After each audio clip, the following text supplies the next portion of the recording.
नमस्कार दोस्तों, Excel academy पर आप सभी का स्वागत है। आज हम कृषि निर्यातों के महत्व के बारे में बात करेंगे और साथ में ये जानेंगे कि भारत सरकार फार्म ट्रेड सरप्लस को और ज़्यादा बूस्ट करने के लिए क्या क्या कदम उठा सकती है। चलिए डिस्कशन को आगे बढ़ाते हैं। भारत का कृषि निर्यात अप्रैल से सितंबर की अवधि में 16.5% ईयर ऑन ईयर बढ़ा हुआ है और 2021-22 में हासिल किए गए रिकॉर्ड $50.2 बिलियन को ये पार करने के लिए तैयार है।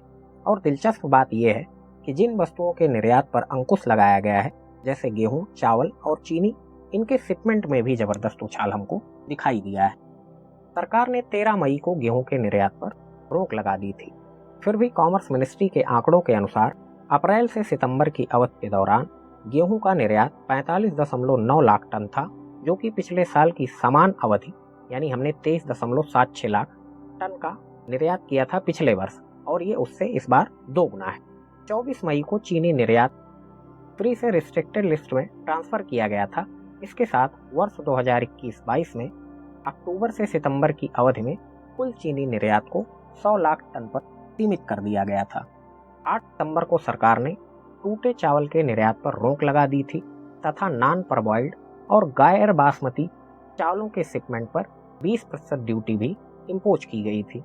इन सभी प्रतिबंधों के बावजूद गैर बासमती निर्यात 2021 में अप्रैल से सितंबर की अवधि में जहां 82.26 लाख टन था, वहीं 2022 में अप्रैल से सितंबर की अवधि में बढ़कर ये 89.57 लाख टन हो गया है और बासमती चावल 19.46 लाख टन से बढ़कर 21.57 लाख टन हो चुका है।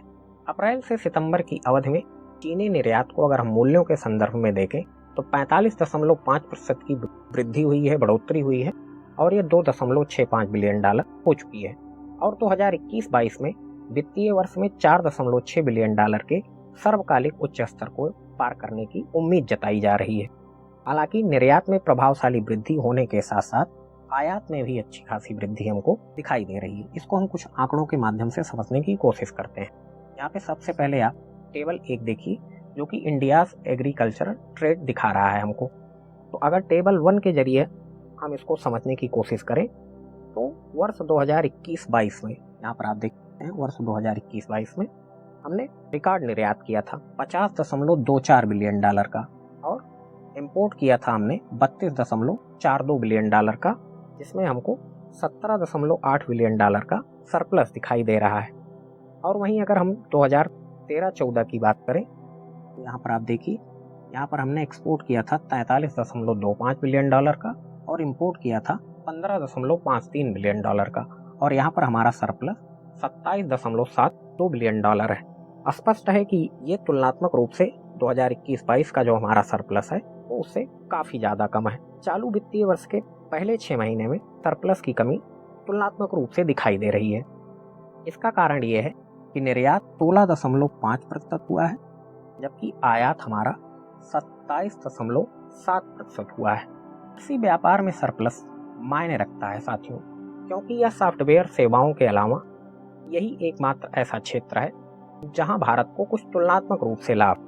मैन्युफैक्चरिंग सेक्टर की हालत आप जानते हैं कि हमारे यहाँ ठीक नहीं है, इसलिए कहा जाता है कि भारत की अर्थव्यवस्था संक्रमण काल से गुजर रही है। मतलब प्राइमरी सेक्टर के बाद सेकेंडरी सेक्टर का विकास बहुत तेजी से होना चाहिए था, लेकिन हमारे यहाँ सेकेंडरी सेक्टर का विकास ना होकर के सीधे टर्सरी सेक्टर पर हम लोग जंप कर गए हैं। तो इसी अवस्था को कहा जाता है संक्रमण काल। इसीलिए यह टर्म प्रचलित है कि भारत की अर्थव्यवस्था संक्रमण काल से गुजर रही है। इसीलिए औद्योगिकीकरण किया जाना अत्यंत आवश्यक है।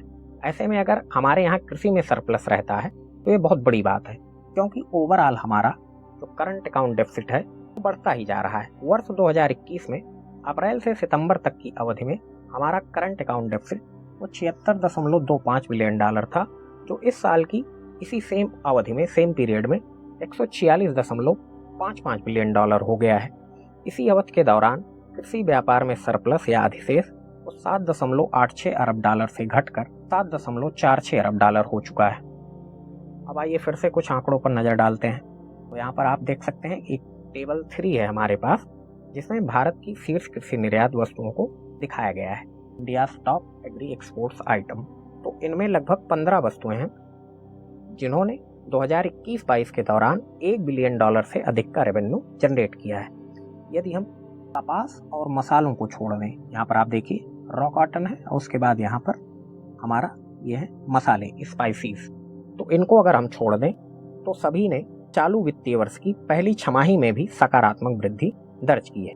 कपास की अगर हम बात करें तो वर्ष 2021 में अप्रैल से सितंबर में निर्यात $1.1 बिलियन से गिरकर अप्रैल से सितंबर 2022 में $436 मिलियन हो गया है और आयात हमारा $300 मिलियन से बढ़कर $1.1 बिलियन हो गया है। ऐसा मुख्य रूप से घरेलू उत्पादन कम होने के कारण हुआ है और भारत एक शुद्ध आयातक बन चुका है। मसालों के मामले में भी यही हाल है।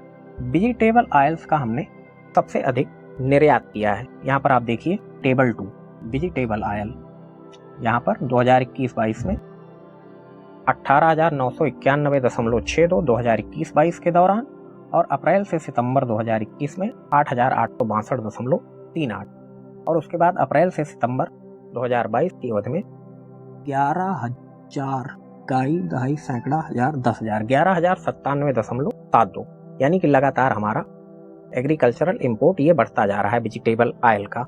2021-22 में इनके आयात का जो मूल्य था हमारा वो $19 बिलियन था और इस वित्त वर्ष की पहली छमाही में आयात में हमारे यहाँ 25% से अधिक वृद्धि हुई है। वनस्पति तेल आज पेट्रोलियम, इलेक्ट्रॉनिक, सोना और कोयला के बाद देश की 5वीं सबसे बड़ी आयात वस्तु है। सबसे ज्यादा आयात इसका हो रहा है इन 5 वस्तुओं के बाद। यही कारण है कि पिछले महीने सरकार द्वारा 2 बड़े फैसले लिए गए थे। पहला फैसला है कि 2022-23 फसल सीजन के लिए न्यूनतम समर्थन मूल्य सरसों के लिए 50-50 यानी 5,050 से बढ़ाकर 5,450 रुपये प्रति क्विंटल कर दिया गया है। यह वृद्धि पिछले वर्ष की समान वृद्धि जैसी है। और दूसरा फैसला सरकार ने ये लिया था कि आनुवांशिक रूप से संशोधित संकर सरसों की व्यावसायिक खेती के लिए मंजूरी प्रदान कर दी है। दिल्ली विश्वविद्यालय के वैज्ञानिकों द्वारा तैयार की गई ट्रांसजेनिक सरसों DMH11, इससे ये दावा किया है वैज्ञानिकों ने कि जो पैदावार होगी वो तकरीबन 25 से 30% अधिक होगी। इसके अलावा वार्नेज वार स्टार GM तकनीक को भी एक मजबूत मंच के रूप में देखा जा रहा है, जिसके उपयोग से DMH11 की तुलना में भी अधिक उपज देने वाली और बेहतर तेल की गुणवत्ता वाले नए सरसों के हाइब्रिड्स को विकसित किया जा सकता है। ठीक इसी प्रकार कपास के घरेलू उत्पादन और पैदावार को बढ़ाने की आवश्यकता है। उसके भी बेहतर विकल्पों पर विचार किया जाना चाहिए। हमारा उत्पादन 2021-22 में 12 साल के निचले स्तर को छू रहा है और भारत एक शुद्ध आयातक देश बनता जा रहा है। ऐसे में यह आवश्यक है कि उचित समन्वित दृष्टिकोण अपनाकर इन्हें बूस्ट किया जाए। कृषि में रिसर्च एंड डेवलपमेंट को जो खर्च होता है उसे GDP का लगभग 1.5 से 2% करने की आवश्यकता है। कृषि क्षेत्र में निजी निवेश को भी प्रोत्साहन दिया जाए तथा कृषि क्षेत्र से संबंधित आंकड़ों को जुटाने के लिए एक एजेंसी स्थापित की जाए। यह संस्था लाभार्थियों को पहचान करके उन्हें बेहतर सब्सिडी प्रदान करने में सहायक हो, क्योंकि भारत में खाद्य सुरक्षा एक गंभीर चुनौती है। ऐसी स्थिति में खाद्यान्नों के पर्याप्त उत्पादन हेतु कृषि सब्सिडियों की भी आवश्यकता है। साथ ही में भारत में जो हरित क्रांति से जुड़ी तकनीकियां हैं उनको किसानों में लोकप्रिय बनाने के लिए भी कृषि सब्सिडियां आवश्यक है। लेकिन ये भी ध्यान रखना होगा कि कृषि सब्सिडियां राजनीति से प्रेरित ना हो। और आपको बता दें, भारत में लगभग 56% ग्रामीण परिवार भूमिहीन है, लगभग 86% सीमांत एवं लघु प्रकार के हैं। ऐसी स्थिति में पशुपालन इन लोगों के लिए एक महत्वपूर्ण आधार प्रस्तुत करने की क्षमता रखता है। तो पशुपालन भी इसमें हमारा एक अच्छा विकल्प हो सकता है, जिसको सरकार बढ़ावा देकर और ज़्यादा हमारे कृषि निर्यातों को बूस्ट कर सकती है। तो ये कुछ मुख्य पॉइंट हैं साथियों। आज के डिस्कशन को यहीं पर समाप्त करते हैं।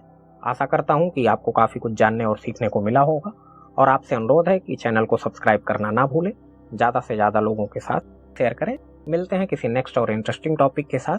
आप सभी लोगों का बहुत बहुत धन्यवाद साथियों।